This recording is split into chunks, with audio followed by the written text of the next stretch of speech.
Love Serye TV. Crush and Craziness.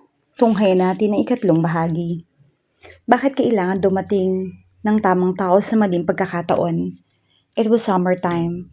Akala ko makakapagpahinga ako ng matagal. Shit, hindi pa rin pala. OJT ko na rin kasi ngayon sa isang opisina na nasa loob ng mall. Sounds good pero hassle pa rin katulad ngayon. Lunchtime pero minamadali ko pa rin yung sarili ko. Kailangan ko kasing lumabas sa opisina ng mas maaga kasi mauubusan ako ng upuan sa food court. Shit lang kasi hindi ko ma-imagine yung sarili ko na nakakain ng nakatayo.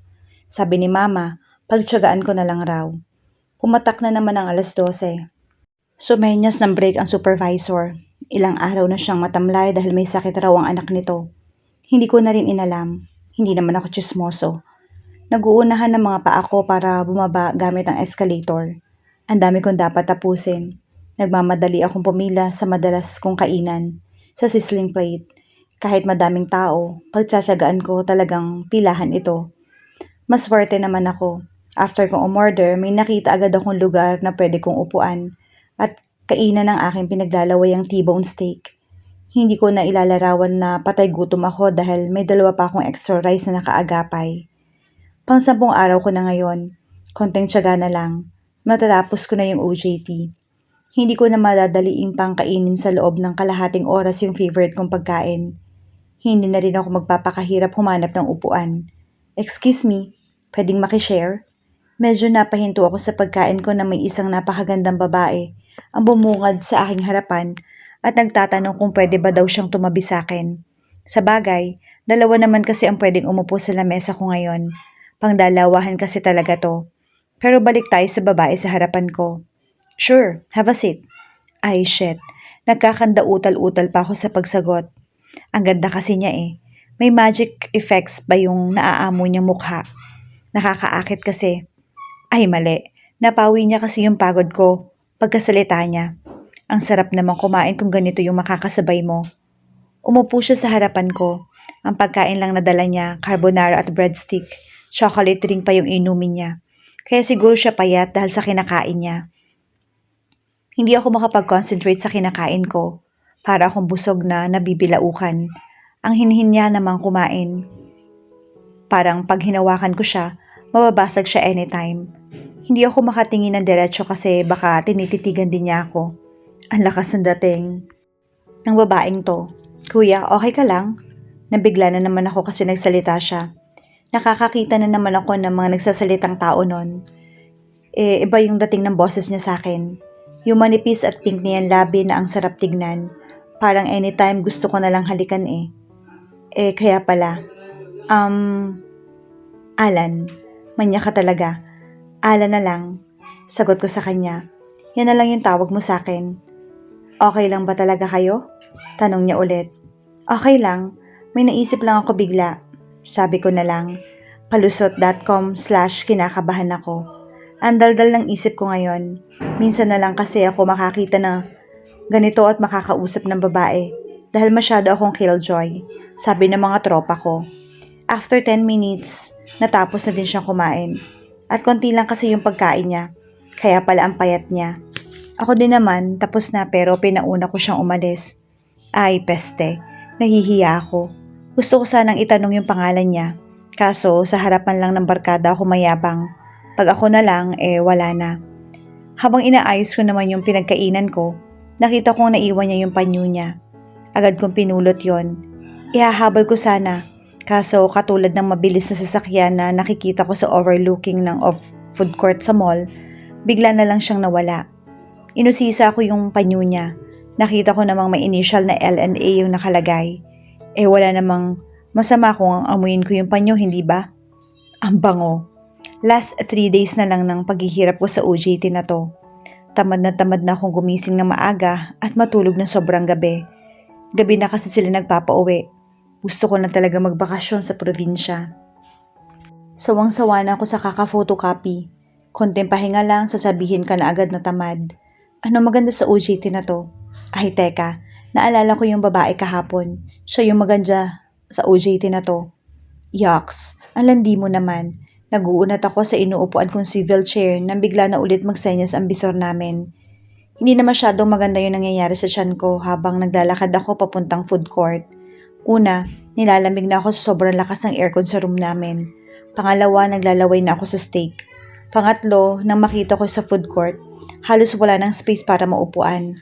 Hindi bale, try ko namang kumain ng nakatayo ngayon. Sabi ko nang naka-order na ako. Naglakad-lakad ako, dala-dala yung tray ng pagkain ko. Wala pa din upuan. May tumawag sa akin. Kuya. Anghel. Ay mali. Yung kasabay ko pala to kahapon. Sa kung sinuswerte ka nga naman Ang swerte ko talaga. Uy, ikaw yung kahapon hindi ba? Salamat. Nakakabading tong pagsabi ko ng salamat ha. Wala pong anuman kuya. Tinawag niya na naman akong kuya. Aroy ko. Mukha na ba akong matanda? 19 lang naman ako. Gwapong-gwapo pa para matawag na kuya. Sa itsura niya, 1 taon lang siguro yung binata niya sa akin. 19 lang ako. Huwag ka nang magkuya. Bata pa naman ako Tapos inilapag ko yung pagkain ko sa lamesa namin. Shit. Sa love at first sight yata to. Hindi na siya sumagot sa sabi ko. Patapos na pala siyang kumain. Seryoso? Patapos na? Nawalan ako ng ganang kumain. Akala ko pa naman magkakasabay kaming kumain. Hindi naman pala. Paalis na siya nang maalala ko yung panyo niya. Pinagpuyatan ko pa yung panyo na yun. Para malabhan lang. Sinearch ko pa sa internet kung paano magpapabango yung panyo niya ng sobra. Oh come on, ako na yung magaling. Panyo mo Sabi ko sa kanya sabay abot ng panyo niyang kulay rosas. Hindi agad siya sumagot. Bahagyang napakunot yung noo niya. Tapos bigla siyang umiti sabay sabi, Sorry, hindi po sa akin yan, kuya. Triple kill. Backslide 3 times. Pero napansin ko na napangiti siya ng napakasimple. Akala ko sa'yo. Hindi bale, baka nga sa iba to. Palusot.com/sana makalusot ulit. Akala ko pa naman ay sa kanya. Akala ko pa naman. Bad trip. Pogi points na din sana yon. Kung alam ko lang na hindi pala sa kanya yon, iniwanan ko na lang yung panyo na yun sa mesa. Gusto ko lang apakan tong pesteng panyo na to. Naglakad na siya paalis. Nakaitim naman siya ng palda ngayon at puting blusa. Ang ganda niya talaga. Literal bang tumutulo yung laway ko? After 10 minutes, tinapos ko na muna yung pagkain ko. Masaya siguro kung hahanapin ko muna yung babae. Minsan lang to, maaga pa naman. Patayo na ako ng biglang. Sorry po, sabi ng babaeng nakabangga sa akin. Excited siguro tong maupo sa maiiwan kong upuan. Nakasuot siya ng jeans at white t-shirt lang. Nakapasod ang buhok niya. Hindi ang ideal girl ko. Wala yon. Masama sa loob kong sagot. Sama-sama talaga yung loob ko di sana naabutan ko pa yung anghel ko. Pasalamat na lang tong nakabunggo sa akin at babae siya. Kundi, baka hindi ko talaga siya matansya. Umalis na ako at iniwan ko na din yung panyo na akala ko ay sa angel ko. Hay buhay. Kung kailan naman ako available at ready to mingle, tsaka naman ako maaabala. Walking with hands inside the packet ang drama ko ngayon. Hinahanap ko ang aking anghel. Kuya, isang boses na naman ng babae. Paglingon ko, siya din yung kaninang umupo sa inupuan ko. Ano yon? Walang gana kong tanong. Kulit kasi niya. Yung panyo mo ho. At hindi ko pa din makita yung mukha niya dahil natatakpan ng bangs niya. Tipikal na babae. Mukhang baliw. Joke. Asar lang talaga ako. Hindi kasi sa akin yan Napatas ako ng makapal kong kilay. Tantanin niya lang ako. Kuya, iniwan niyo po ito sa mesa kanina. Diba sabi? Don't leave your valuables unattended. At makulit pa nga ang makulit na babae. Hindi din naman kasi sa akin yan, sabi ko. Baka naman po akala niyo lang yon. Minsan kasi naghahanap pa din tayo sa mga bagay na wala naman. Nakakalimutan na tuloy natin yung maraming bagay na nasa paligid natin.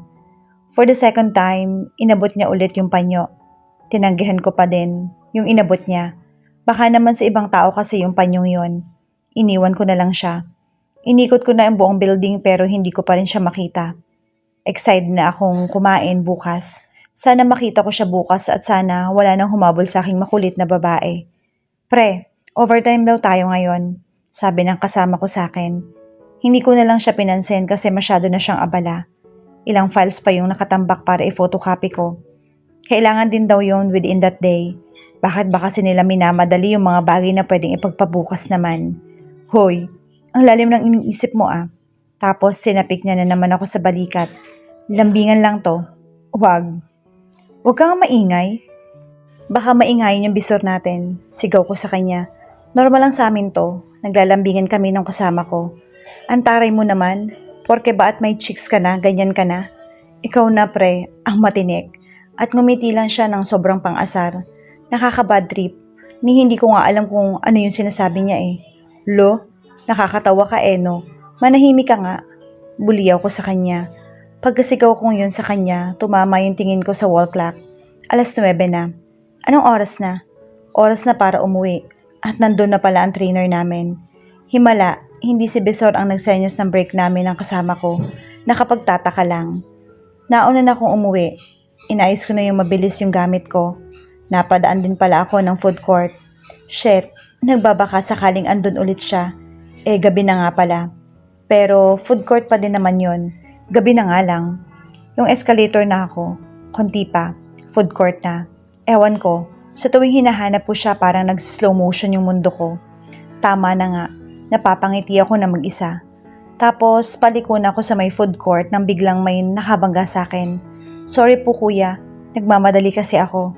Siya na naman. Teka lang, Anghel ba ang pangalan mo? Nagkalakas din ako ng loob na tanungin siya. Lord Angel po. Matamlay niyan sagot. Nakapula siyang bestido na hanggang tuhod lang.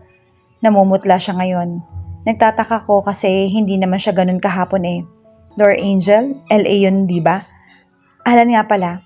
Alan at your service. Nauutal ako at paulit-ulit lang na nababanggit yung sinasabi ko. Nakakabading. Matamlay siyang umiti. Hindi ko alam kung bakit. Sinubukan ko namang umiti. Kaso walang reaksyon sa mukha niya. Parang sinusubukan niya akong asarin. Ay, hindi pala. Hindi ako naaasar. Kaganda nitong nasa harap ko eh. Inabot ko yung kamay ko at makapag-shake hands man lang sana. Pero, salamat na lang at tuluyan na siyang umalis. Hindi ko alam kung bakit mas matamlay na siya ngayon kaysa nung makita ko siya nung isang araw. Tsaka mukha pa siyang mabait nun. Ang mga babae talaga, napaka-unpredictable. Grabe to. Next year hindi na talaga ako dito mag-OJT. Sobra na makapagtrabaho. Liit lang ng allowance. Kung napaagal lang sana tayo ng hanap hindi sana ako napadpa dito. Hindi na ako umimik. Okay lang naman na kahit 11:00 na naghahantay pa din kami ng allowance naming to sa mall na to. Wala sa akin yon kasi hindi naman ako naboboringan sa magstay sa huling araw. Kaso nalulungkot ako kahit ganito ko kasiga. Hindi ko man lamang siya nakita. Bukas na din biyahe ko sa probinsya. Sana makita ko siya. Hoy, ang tahimik mo dyan? Tanong niya. Hindi ka ba nasasayahang nakasahod na tayo? Irritable din naman ako. Walang kwenta ang isang araw kung hindi ko siya makikita. Kahit shake hands lang, masaya na ako. Nakakatamlay pa din kasi sa labas ng office namin. Doon sa kung saan makikita mo kung sino yung dumadaan ng escalator. Nagbabaka sakali pa din ako makita ko siya. Habang nakikinig ako sa mga reklamo ng kasama ko, napansin kong may pababa ng escalator. Teka, yun yung makulit na babae nung isang araw. Hawak-hawak niya pa rin yung panyo. Tinawag ko siya out of curiosity. Miss, patakbo kong lumapit sa kanya. Kasi nawala na naman eh. Nang makalapit ako, hinawakan ko siya sa balikat. Nakita ko, hawak niya yung panyo na naiwan ng anghel ko. Sa'yo pala yan eh. Bakit binigay mo sa akin? Parang ang presko ko na masyado. Nang mas lalo pa ako mapalapit sa kanya, napansin ko na namamaga yung mata niya. Namumula yung mata niya na parang galing sa pag-iyak. Panyo oh, inalok ko sa kanya yung panyo ko. Hindi siya sumagot. Ganyan naman kayo mga lalaki. Ipagpipilitan niyo yung gusto niyo. Hindi niyo iniisip na meron din naman kaming gustong mangyari para sa amin. Sa'yo na yung panyo mo. Ang patuloy siya sa pag-iyak. Hindi ko magets yung sinasabi niya. Ang alam ko lang, hindi ko tinanggap yung panyo na binigay niya nung isang araw. Sinundan pala ako ng kasama ko. Naramdaman ko siyang pumunta sa likod ko. Nagulat naman ako nang lumapit yung bisor namin sa babaeng nasa harapan ko. Pamangkin ko nga pala. Pakilala niya sa babaeng naka-short sa harapan ko. Una na kami. Burol kasi ng kapatid niya. Condolence po sir, sabi ng kasama ko. Umalis na sila at kami na lang yung natira. Hindi ko alam kung bakit pero bigla akong kinabahan. Alan, bukas na lang daw pala ibibigay yung allowance natin. Nakikirami kasi ngayon ng lahat ng staff ng kumpanya sa namatay na pamangkin ni Mr. Fu. Bisor eh. Sinong pamangkin? Tanong ko. Angel raw ang pangalan, pre.